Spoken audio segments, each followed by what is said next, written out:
Dear students, इस video में हम देखते हैं कि स्टील स्ट्रक्चर से रिलेटेड 25 इंपॉर्टेंट क्वेश्चंस एमसीक्यूज जो कि एग्जाम्स में पूछे जाते हैं। तो देखते हैं कि फर्स्ट क्वेश्चन क्या है। फर्स्ट क्वेश्चन है हमारा कि 20 mm डायमीटर रिवेट दिया हुआ है और डायमीटर ऑफ होल पूछा है उसने।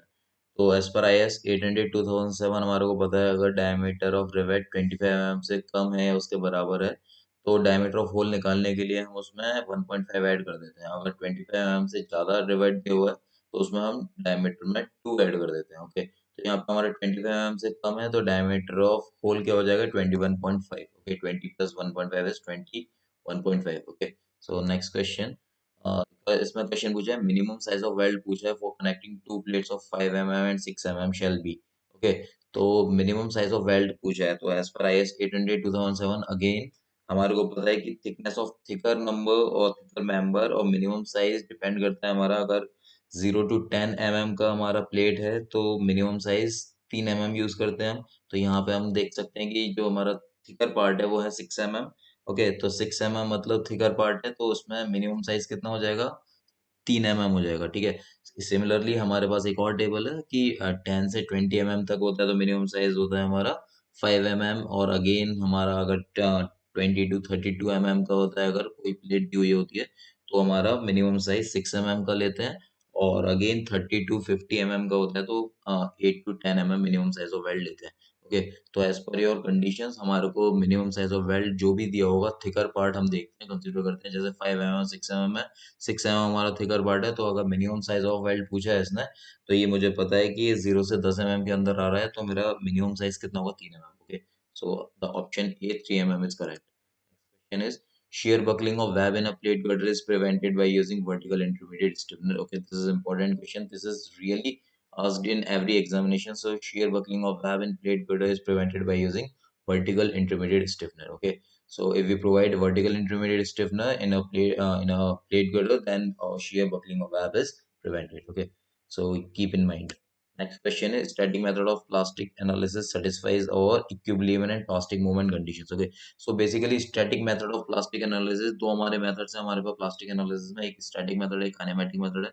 स्टैटिक मेथड को हम लोअर बाउंड थ्योरम भी बोलते हैं और काइनेमेटिक मेथड को हम अपर बाउंड थ्योरम भी बोलते हैं।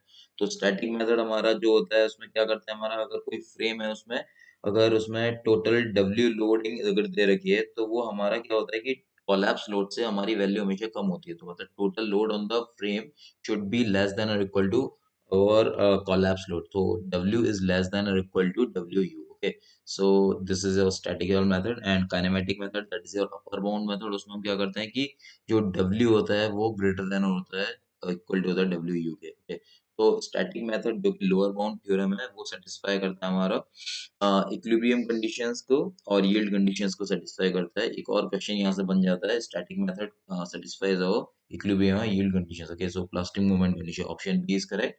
और जो काइनेमेटिक मेथड होता है वो हमारा सेटिस्फाई करता है इक्विलिब्रियम मेथड और mechanism condition. Okay, so here static method के बारे में बात कर रहा था तो इक्विलिब्रियम और प्लास्टिक मूवमेंट कंडीशन या फिर वो यील्ड कंडीशन पे भी सेटिस्फाई करता है।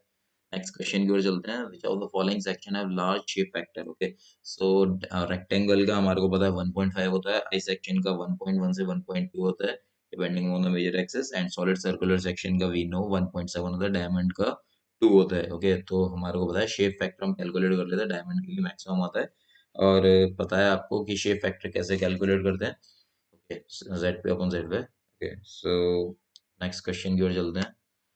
If a structure is statically indeterminate to second degree, okay, the maximum number of plastic hinges required to render the structure a mechanism is, okay, अगर हमारे पास number of plastic hinges पूछा है इसने basically, तो उसने बोला है कि अगर सेकंड डिग्री है तो मतलब 2 प्लास्टिक hinges हैं तो नंबर ऑफ प्लास्टिक hinges कितने फॉर्म होंगे। ओके, तो हमारे को पता है प्लास्टिक hinge कब फॉर्म होती है, जब हमारा लोड किसी भी स्ट्रक्चर पर लगता है, फर्दर यील्ड स्ट्रेस अपने मैक्सिमम स्ट्रेस तक पहुंचते हैं और हमारे सारे फाइबर्स अपने मैक्सिमम स्टेज तक पहुंच जाते हैं। तब हम क्या करते हैं कि एक पॉइंट आता है जब फर्दर लोडिंग लगाते हैं तो वो मेंबर अपने आप ही रोटेट करना स्टार्ट कर जाता है, वहां पे प्लास्टिक इंच फॉर्म हो जाती है।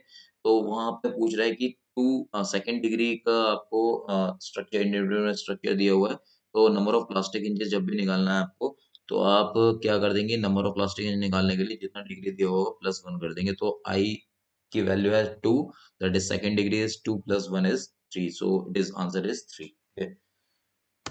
Next question is the angle of dispersion of a concentrated load on the flange to the web plate of a steel beam is 60 degree with the vertical. Okay, so it is your 30 degree with the horizontal, you can say. तो हमारे को पता है कि जो angle of dispersion है concentrated load का on the flange of the web plate steel beam की वो होता है 30 degree with the horizontal के साथ, या फिर आप बोल सकते हो option B is 60 degree with the vertical. अगर मैं बोल रहा हूँ 30 degree with the horizontal तो मेरा दूसरा आंसर क्या बनेगा 60 degree with the vertical. Okay.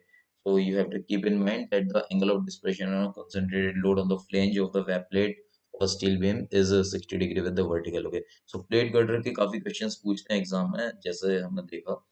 और नेक्स्ट क्वेश्चन की ओर चलते हैं. At the location of plastic hinge the curvature is infinite. Okay, we know the location of plastic hinge the curvature is infinite. Okay, radius of curvature at plastic hinge we know is 0. Okay, so don't get confused कि भाई location of plastic hinge पे जो curvature तो हमारा क्या होगा infinite होगा, और radius of curvature at plastic hinge हमारा क्या होता है 0 होता है. ओके, तो radius of curvature option A है वो इनफाइनाइट है, वो गलत है. रेडियस ऑफ कर्वेचर हमारा 0 होता है एट प्लास्टिक हिंज पे. ओके, नेक्स्ट क्वेश्चन की ओर चलते हैं.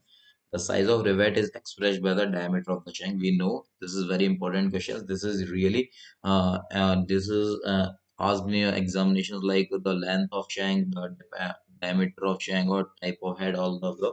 So answer is should be diameter of shank. Okay, size of rivet. Rivet का size हम हमेशा diameter of shank से ही measure करते हैं. Okay. So next question is the thickness of the plate is TMM, okay, and the nominal diameter of rivet is DMM. Then according to Invin's formula, okay, so this is an empirical formula. Invin's formula as per your Indian standards 800 2007. Indian standard diameter is given as 6 times of root of t. Okay, so 6.07 into under root times t होता है. तो हमारा जो d होता है वो diameter of rivet होता है और t है हमारा plate thickness. So option C is correct. ये आपको लर्न करना पड़ेगा by heart. It is D is equal to 600 root T. Okay, so it is your inverse formula. Directly it is asked in your examinations. And next question is slenderness ratio of lacing bar for compression member should not exceed 145. Okay, we know the slenderness ratio for lacing bar should not exceed 145. It is directly asked in your examinations. Next question is the beams resting on purlins are known as rafters. Okay, so the beam जो purlin पे the beam जो resting on a purlin पे rest करते हैं उनको हम बोलते हैं rafters बोलते हैं. Okay, rafters जो आपका main एक tapered section का पोर्शन होता है इंडस्ट्रियल वेयरहाउस का. इंडस्ट्रियल बिल्डिंग में मेन कॉलम्स होते हैं हमारे इन डायरेक्शन, और जो tapered सेक्शन को बोलते हैं राफ्टर्स. ओके, तो जो पर्लिन्स जिस पे रेस्ट करती हैं वो राफ्टर्स पे रेस्ट करती हैं. ओके, तो आपको याद रखना पड़ेगा राफ्टर्स कहाँ पे राफ्टर्स बोलते हैं. और पर्लिन्स के बीच में हम सैग रॉड्स लगाते हैं और उसको हम बेंडिंग मूवमेंट ना हो पाए पर्लिन्स के बीच में. Next question is the effective length of fillet weld. Fillet weld का इफेक्टिव लेंथ निकालने के लिए total length minus 2 times of weld size. Okay, तो वेल्ड साइज हमारे को पता है निकाल लेंगे और टोटल लेंथ पता होगी तो माइनस 2 इंटू वेल्ड साइज कर देंगे तो effective length of fillet weld आ जाएगा. ये क्वेश्चन भी हमारा हर एग्जाम में पूछा जाता है. मोस्ट इंपॉर्टेंट क्वेश्चन है. Total length minus 2 into weld size. Next question is the maximum longitudinal pitch in bolted joint subjected to tensile force is given as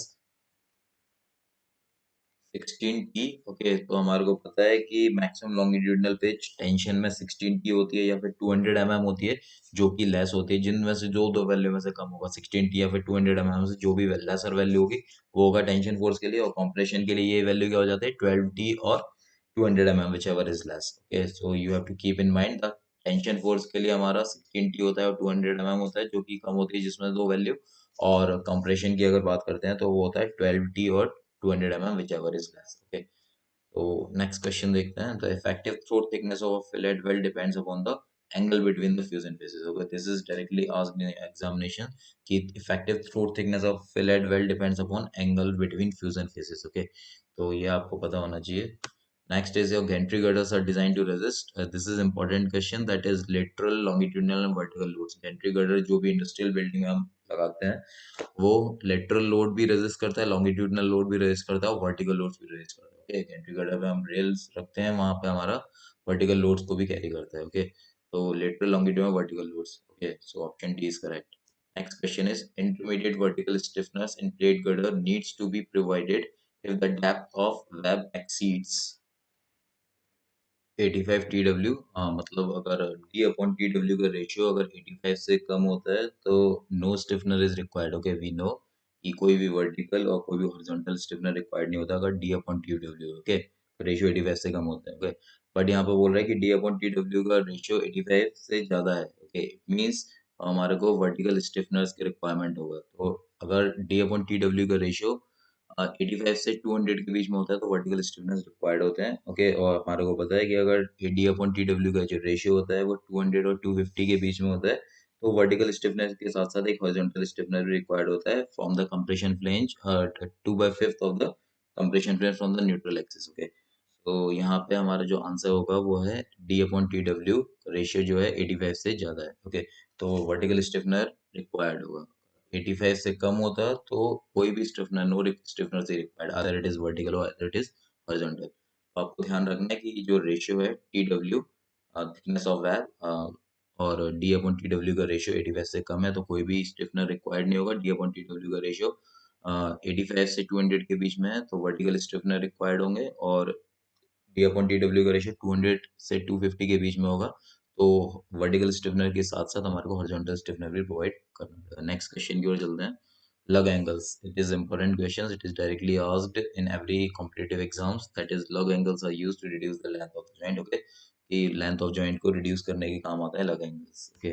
and intermediate vertical stiffness again, so it is intermediate vertical stiffness are provided in plate girder to eliminate web buckling, okay। So intermediate vertical stiffness हमको provide करते हैं to reduce or to eliminate our web buckling। और horizontal stiffness आपको पता है कि वो safe guard क्या करते हैं, buckling due to bending compression, okay. तो हॉरिजॉन्टल स्टिफनेस हमारे को बेंडिंग कंप्रेशन में रेजिस्ट कराते हैं और जो वर्टिकल स्टिफनर्स होते हैं वो रेजिस्ट करते हैं हमारे शियर बकलिंग को, और एज लिटिल एज और bending buckling, okay. So intermediate vertical stiffeners हमारा क्यों मेनली प्रोवाइड करते हैं, to eliminate our web buckling, okay. So option A is correct. Next is your thickness of web of unstiffened plate girder with clear distance d between flanges should not be less than, okay, d upon 85, okay। So यहाँ पे वही question है जो अपन d upon tw का ratio अगर 85 से कम है तो हमारा कोई भी स्टिफनर यूज नहीं करेंगे, अनस्टिफेंड प्लेट गर्डर हो जाएगा, ओके। अगर हमारा d upon tw का रेशियो 85 से ज्यादा होता है तो हमारे को इंटरमीडिएट वर्टिकल स्टिफनर प्रोवाइड करने होते हैं, ओके। तो यहाँ पे d upon tw का रेशियो 85 से कम है मतलब हमारा स्टिफनर्स कोई भी नहीं लगाएंगे, आइदर इट इज वर्टिकल और either it is horizontal, okay. So आपको डी अपॉन टी डब्ल्यू का जो रेशियो है वो ध्यान में रखना है as per Indian standards 800 2007। Next question की ओर मूव करते हैं। The economic spacing of roof truss depends upon the, okay. So this is important question again, कि cost of purlins and cost of roof covering पे depend करता है economic spacing of roof truss, okay. So 2p+r इसका general formula होता है कि 2 times of cost of purlin plus roofing plus R और roofing, और ये इकोनॉमिक स्पेसिंग जो डिपेंड करता है वो कॉस्ट ऑफ परलिन की स्पेसिंग पे, परलिन कॉस्ट पे और रूफ कवरिंग की कॉस्ट पे डिपेंड करता है, okay. So it is 2p+r. Next is your in plate girder web is primarily designed to resist shear force. Okay, so plate girder में हमारा जो वेब पोर्शन होता है वो डिजाइन होता है हमारे shear force को resist करने के लिए. Okay, so this is directly asked in your examinations. Plate girder web is primarily designed to resist our shear force. Next question is the effective length of a steel column effectively held in position and restrained against rotation at both ends. Okay, so as per your Indian standards, okay, 800 2007 effective length का value पूछा है, अगर condition given है आपको position और restraint against rotation both ends, मतलब हमारे दोनों ही एंड्स फिक्स्ड हैं तो इफेक्टिव लेंथ होता है 0.65 टाइम्स एल, ओके। दोनों एंड्स अगर हिंज्ड होते हैं तो इफेक्टिव लेंथ एल के इक्वल होता है, ओके। तो नेक्स्ट क्वेश्चन हमारा, the moment capacity of a section at plastic hinge equals to fully plastic moment, okay. MP के इक्वल होता है moment capacity of a section at plastic hinge पे, वो एमपी के इक्वल होता है, ओके। तो सारे फाइबर्स हमारे मैक्सिमम स्ट्रेस तक पहुंचते हैं और प्लास्टिक हिंजेस फॉर्म हो जाती है, वहाँ पे स्ट्रक्चर रोटेट कर जाता है एकदम से, okay. So next is your, when a load is exerted or transferred from one surface to another in contact, the stress is known as, okay, the it is bearing stress।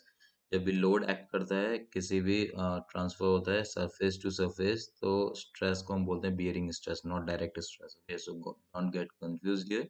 तो load transfer होता है from surface to surface, one surface to another, so it is bearing stress, okay। So here these are some important questions of steel structure. Okay, now for more videos and updates, do like my subscribe and channel, and thank you.